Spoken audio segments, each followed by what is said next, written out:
esse recurso de uma linguagem que ele procura sempre falar com aquilo que está ao nosso redor, está perto, um objeto, sejam coisas, alguma... Enfim, Deus é assim. E aqui com João, ele está fazendo uma apresentação e diz assim: e vi na destra, na direita daquele que está sentado sobre o trono, um livro, um livro, ele diz assim, que é escrito por dentro e por fora, e era selado com 7 selos.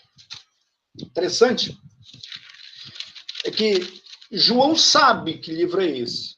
Quando ele vê o livro, ele já entende do que se trata. Isso é muito interessante. E então, depois disto, apareceu um anjo forte, bradando com grande voz, no verso 2, e perguntou: quem é digno de abrir o livro e de desatar os seus selos? E depois, no verso 3, diz: ninguém no céu, nem na terra, nem debaixo da terra, podia abrir o livro e nem olhar para ele. Esta situação imediata, ela causou um constrangimento em João, que no verso 4 diz que ele passou a chorar. Ele chorou muito. Ele chorou. Por que ele chorou? Diz, porque ninguém era digno de abrir o livro. É um negócio muito complicado. João ficou perplexo. Por que ninguém pode abrir o livro? O que é que você acha disto? Que livro é esse? Primeiro, nós temos que entender o seguinte. Repito, quando Deus fala conosco, ele usa meios para nos comunicar alguma coisa e usa elementos, sejam objetos, seja o que for, que esteja familiarizado conosco, para que a gente possa ter uma compreensão. Então, quando João viu aquele livro, ele sabia do que se tratava. Se tratava de um testamento. No tempo de João, o único livro que era selado com 7 selos era um testamento. Agora, quando é que se abre um testamento? Naturalmente, quando morre o dono do testamento. E então o anjo grita: não há ninguém na terra, nem nos céus, nem abaixo da terra, que seja digno de abrir o livro. Por quê? Porque o livro, o testamento, só pode ser aberto quando morre o dono do testamento. Quando morre o dono das posses. Quando morre aquele que é o Senhor de todas as coisas. Por isso, ninguém pode abrir o testamento. Por isso, ninguém pode alcançar esta bênção. Porém, continuando o relato, diz que apareceu um que podia fazer isso. E é disto que nós vamos falar. Disto que nós vamos falar. O Eterno, ele tem posses, ele tem um testamento e ele tem vontade, desejo de partilhar as suas posses, as suas heranças com os seus filhos.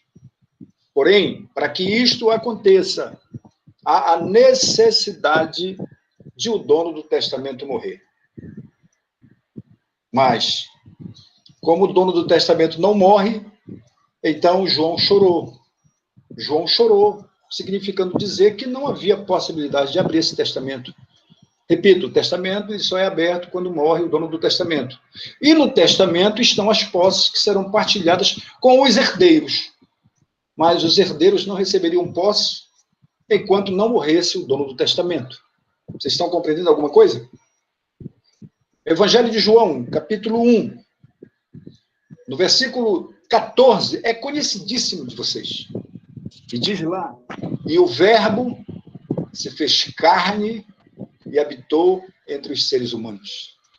Nós sabemos que a palavra logos lá se refere à pessoa do Senhor Jesus Cristo. Que Jesus Cristo é o Deus. Jesus Cristo é o Senhor eterno. Interessante, naquela segunda carta que Pedro escreve, ele diz assim, que ele é Pedro, servo do Senhor Jesus. o Salvador e Deus. Ele diz que Jesus é Deus e é o próprio Salvador. Então, ele é o Senhor. E agora ele se tornou carne para habitar entre os seres humanos. Interessante que ele toma uma carne mortal, uma carne de pecado. Ele toma essa carne e morre.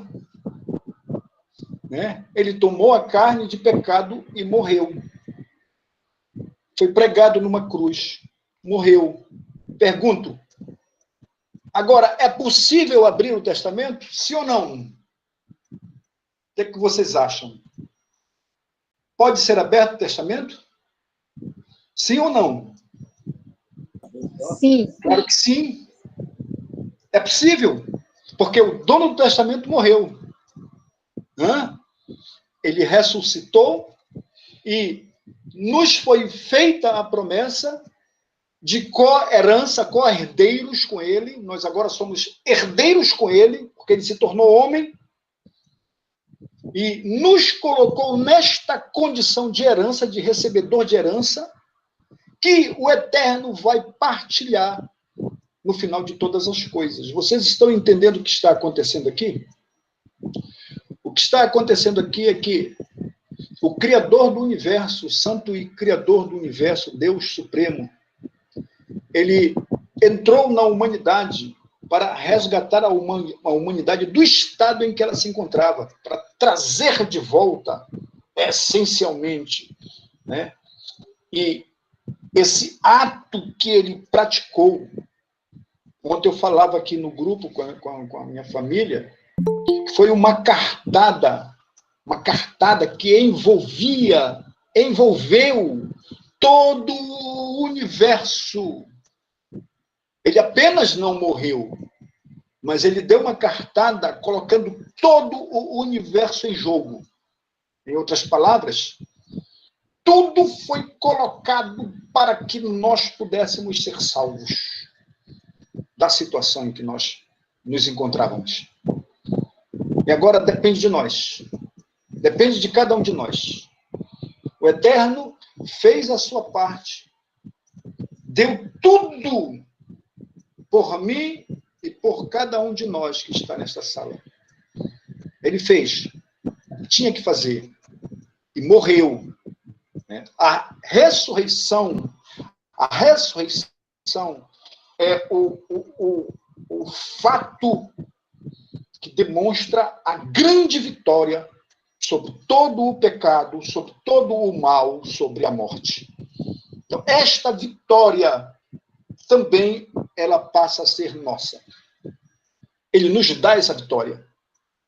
Porém, dentro do que somos, que nós estamos fazendo neste mundo, nós precisamos entender esse plano e o quão é valioso, qual o valor desse plano.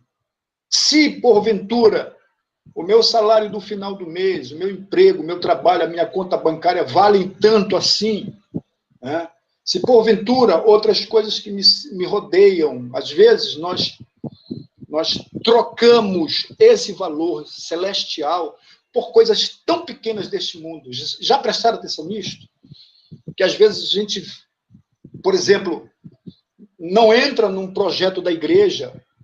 Agora, a história da Raquel, que o pastor citou, uma jovem envolvida, bem compenetrada num clube de Meu Pai Eterno. Esta obra é grandiosa. Eu adoro também os desbravadores. Eu adoro também essa parte aí, que eu fiz um trabalho lá na Bahia, lindo, lá numa cidadezinha que a gente colocou os desbravadores para ser um equipamento da prefeitura de uma cidade lá. Foi um negócio interessante. Sabe? Quando a gente entra na obra, é porque a gente avaliou o valor, avaliou a coisa. E a gente entende que aquilo ali é realmente valioso, vale a pena. Mas em muitos casos, nós tocamos, até passamos a valorizar outras coisas. Por exemplo, num culto de quarta-feira, pastor, não sei se acontece com o senhor, mas a gente chega às vezes a ver 1, 2, 3 membros na igreja porque tem outras coisas mais importantes. Verdade, verdade. Não é verdade? Isso parte o coração.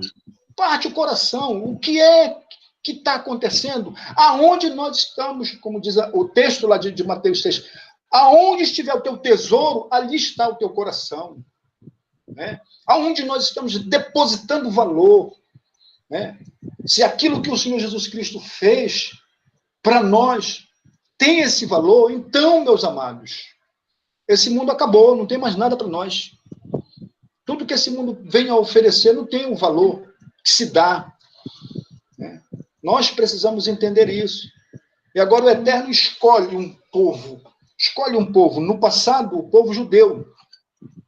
Traz aquele povo judeu sob suas asas, sob milagres, o pão descendo do céu, a água vertendo da rocha, a sombra durante o dia, o fogo durante a noite, enfim, tantas obras grandiosas. Aí o povo pega, vira as costas para Deus. E chega a Samuel e diz, dá-nos um rei. E o Senhor chorando diz, vai Samuel, dá um rei para eles. Olha só o que é que estava acontecendo.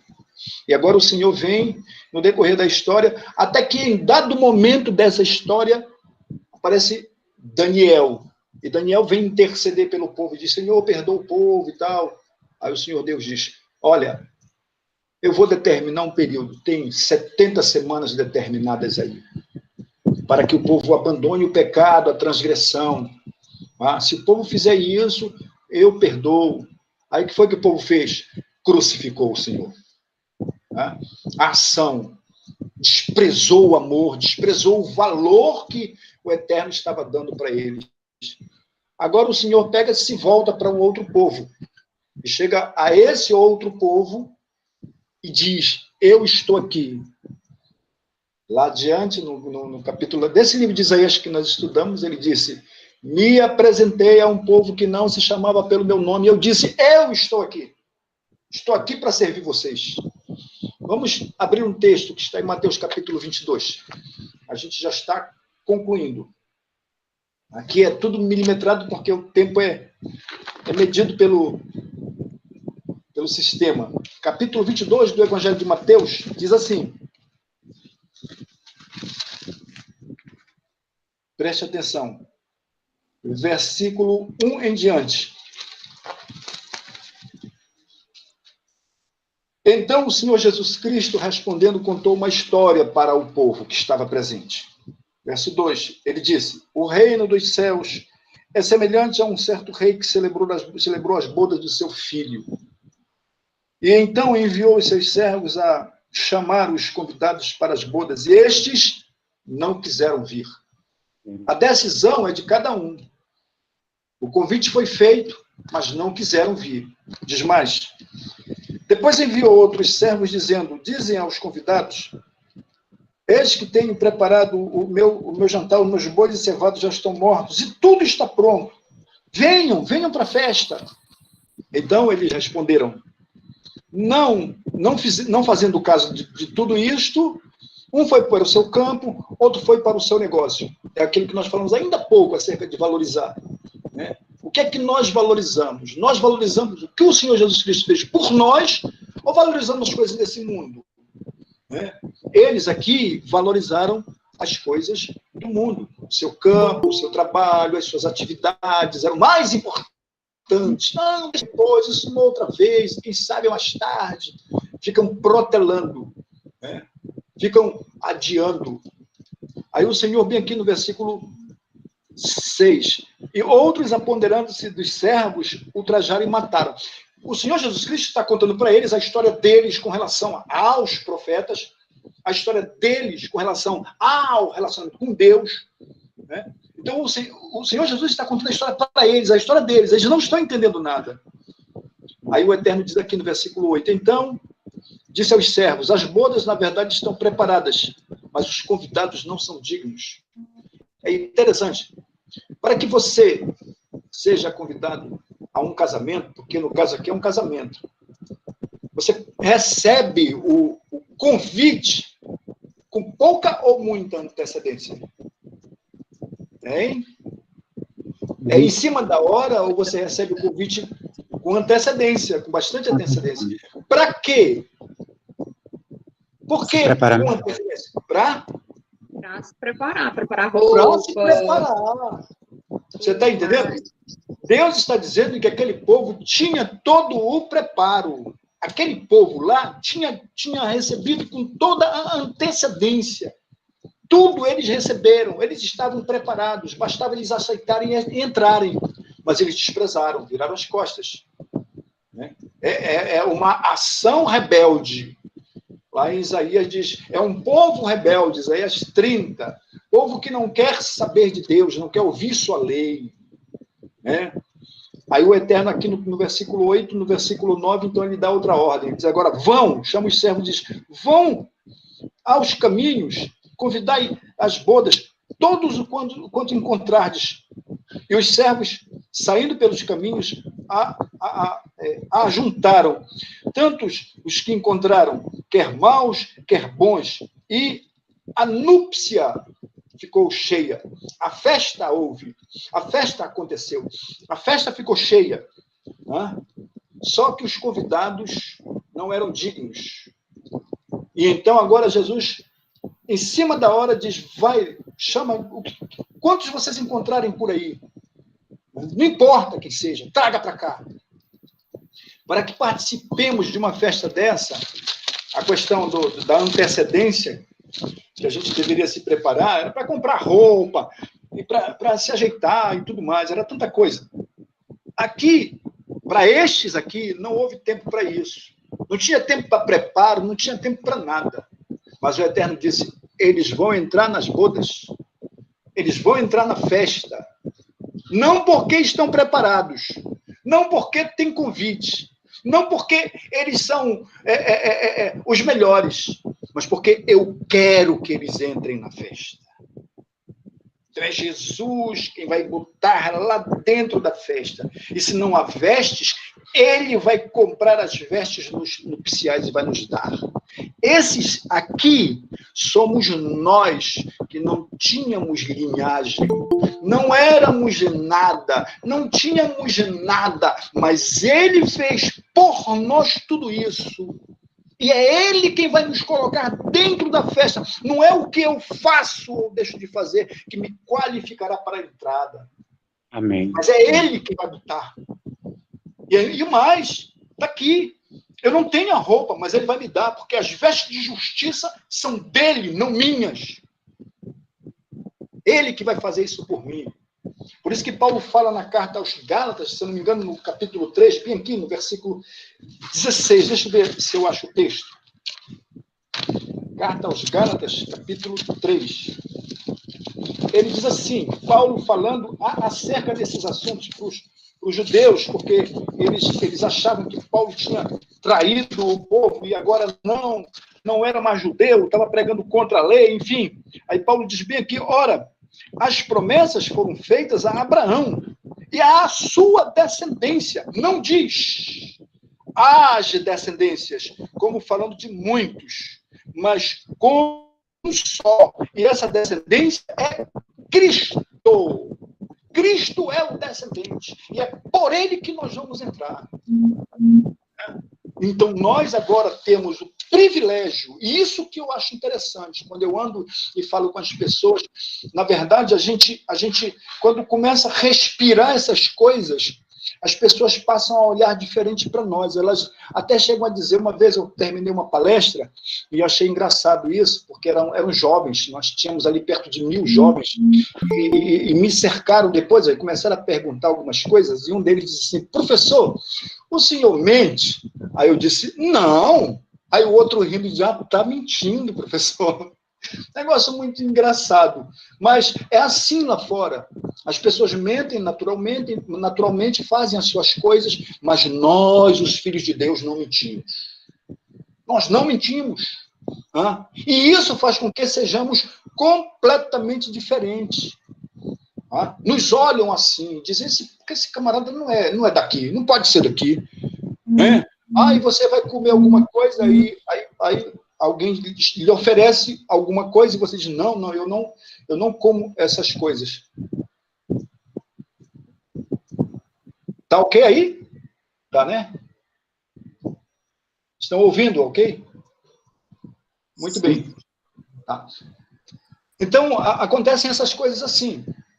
Na verdade, quando nós temos esse relacionamento com Deus, que passamos a respirar cristianismo, os nossos caracteres externos, eles passam a ser diferentes. E as pessoas até podem nos identificar como filhos de Deus. Já disseram isso para você alguma vez? Olha, fulano de tal é um filho de Deus. É porque você parece com ele, graças ao seu relacionamento com esse Deus maravilhoso. Vocês estão compreendendo a coisa? E agora o Eterno abriu o seu testamento para partilhar conosco herança. Tem toalha aí? A partilhar conosco a sua herança. E isso para mim, é alguma coisa sem preço. E muito caro ao mesmo tempo. Né? Não tem preço deste mundo que possa pagar.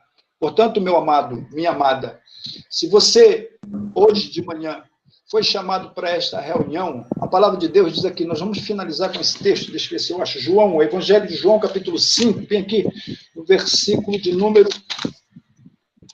24.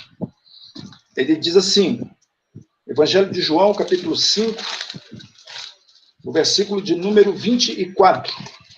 É-nos dito assim,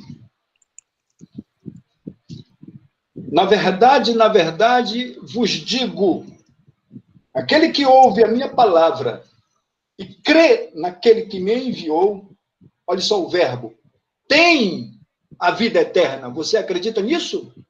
Pode dizer amém. Acredita nisso? Isso. Amém. Já Amém. tem a vida eterna. Já tem. Já é portador de vida eterna. E diz mais, ele não entra em condenação. Amém. Não entra em condenação, irmão. Você está hoje numa situação de justificado em nome do Senhor Jesus Cristo. Glória a Deus. Aqui desta sala hoje você vai sair salvo em Jesus Cristo. Porque ele te justificou. Às vezes eu brinco com a igreja e digo, quem precisa de salvação aqui? Aí todo mundo levanta a mão. Todo mundo, eu digo, meu Deus do céu. Não valeu a cruz? A cruz não salvou, não valeu a morte da cruz. Quando Jesus morreu, ele morreu para nos salvar. E nós temos que viver salvação agora. E a palavra confirma isso. Aquele que ouve a palavra, crê no Senhor Jesus Cristo, já tem a salvação e não entra em condenação.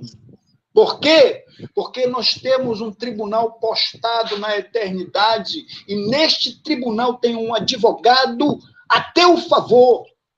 João diz, Jesus Cristo, o justo, está lá intercedendo. Amém? Amém. E neste caso, eu digo sem medo, ele não perde nenhuma causa. Nunca perdeu, não é hoje que ele vai perder. E se tua vida agora está nas mãos do Senhor, tu também és herdeiro com ele. Amém? Esta herança é tua também. Porque esta foi a promessa dele. Então hoje nós vamos sair desta sala, certo de que a salvação já é nossa. Certo de que não passaremos em condenação. Porque se nós estamos agora com os nossos nomes registrados nos livros celestiais, o advogado está lá intercedendo por nós. E vou repetir, quando alguém disser, quando o inimigo vier e disser, esse daí é meu, ele dirá, eu paguei o preço, ele é meu. É isso que ele vai dizer. O preço eu paguei, ele é meu. E acabou a história. Por isso que lá na festa, é ele quem coloca você para dentro. Não é você que entra. Mas é ele que puxa você e diz, você vem comigo. Porém, temos a nossa parte a realizar. Precisamos fazer o que nos compete fazer. Ora, se esse Deus te salvou, você não pode ficar com isso engasgado aqui. Você tem que dizer para as pessoas que ele te salvou. Como foi que ele fez isso? Conte a história da cruz. Conte a história da cruz. Como foi que ele fez isso? E até que ponto você crê nisso? Apresente de forma viva, clara, fazendo a obra. Como Raquel faz, como Taizinha faz, como Dita faz, como tantos outros fazem. Fazendo a obra. mostrando na própria vida que Deus te salvou. Essa é a realidade. E com toda certeza, todos nós seremos mais felizes ainda. Né? Seremos mais felizes ainda. Ah? Olhem, meus amados, eu creio nesta palavra. Eu creio em que tudo o que o Senhor Jesus Cristo fez não foi em vão para mim. E acredito que também não foi em vão para você. Prove isso no seu dia a dia, no seu andar, no seu caminhar, no seu ir para a escola, para a faculdade, para o trabalho, em todo lugar. Prove isso para as pessoas, de que Jesus te salvou e que tu és resultado da obra do nosso Senhor Jesus Cristo. Que Deus vos abençoe a todos. Amém. Amém. Tá?